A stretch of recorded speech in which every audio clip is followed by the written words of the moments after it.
Exactly, exactly. And the story behind the intelligence leak is a very simple one. After COVID ended up spreading around the United States and producing a gigantic domestic disaster, obviously our intelligence services wanted to prove that they were not responsible for what happened, that they had provided the information to the top American leadership, which was just ignored. In other words, they wanted to get away from being blamed for the disaster. Therefore, four separate intelligence sources confirmed to ABC News that the secret report had been provided to the White House and our top leadership in November, describing a potentially cataclysmic disease outbreak taking place in the city of Wuhan, China. The problem with it, the problem they ran into, is then when somebody checked the timeline, they realized in November, there was no cataclysmic disease outbreak in Wuhan.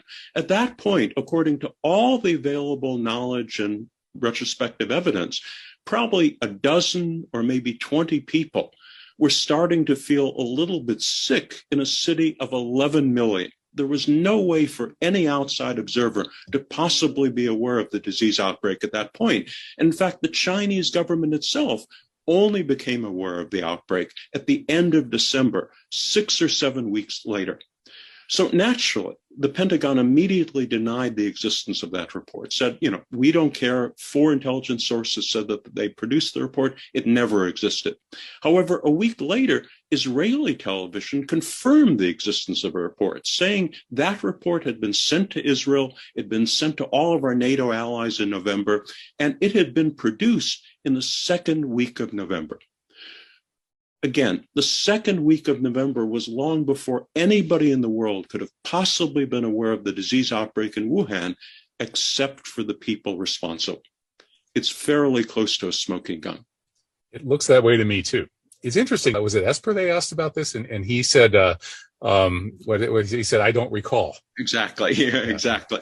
I mean, at that point, again, it was an embarrassment that the report had been provided to these people and ignored until people realized that the dates proved that it was foreknowledge of the outbreak in Wuhan. So in other words, it's one thing to have an embarrassment of the fact that the government ignored a report like that. It's another thing when the report proves who was responsible for the disease outbreak.